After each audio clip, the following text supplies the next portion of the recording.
Good afternoon. It's Wednesday, July 27th. I'm off work today. I'm going to talk about showing off in our culture, particularly showing off in art and as a potter, and showing off when it's inappropriate. Now, there are two versions of the inappropriateness. One is rude. It's just you're a braggart, you're arrogant, you're off-putting, that kind of thing. Particularly if it's in the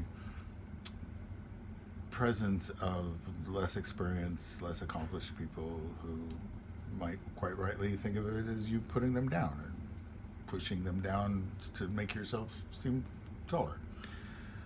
So, when you're tempted to show off, you sort of have to look around the room and understand what you're doing, either intentionally or accidentally. You can fail to bring attention to the qualities you offer. I mean, there's a version of hiding inappropriately.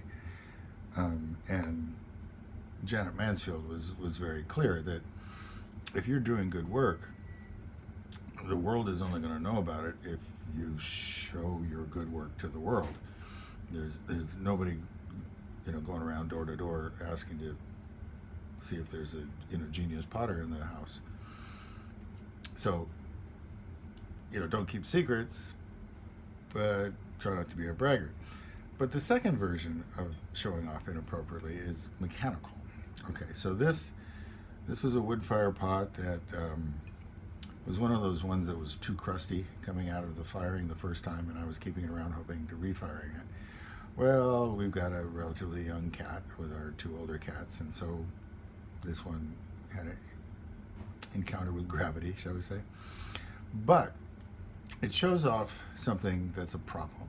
Okay, so as you can see, down here, the wall thickness I would call appropriate. But up here, it got pretty thin.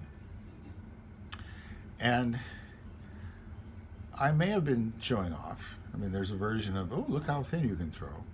Or I may have been doing that other thing where, as a potter, you get greedy. You want as large a pot as you can get for the pound of clay or the 2 pounds of clay or whatever it is, because, among other things, larger pots sell for more than smaller pots. So if I could take a pound and a quarter of clay and turn it into a $25 or $35 or $40 mug, that's better than having it just be a sturdy $10 coffee cup. Except it's a bad choice, particularly if you're doing wood fire. Okay, in this case, the pot survived the firing.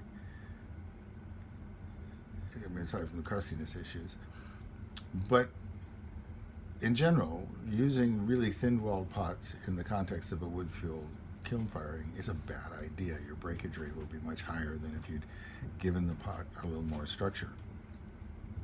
So you sometimes have to decide to intentionally, at least by your own standard, throw clunky. And if you're making pots specifically for a wood-fueled kiln, whatever clunky is to you, clunky is the correct choice. And if you're making pots that are going to be used in a working kitchen, mixing bowls and so forth, clunky is the correct choice. Even if you're tempted inappropriately to show off your ability to throw thin, sometimes you have to choose clunky. Have a good day.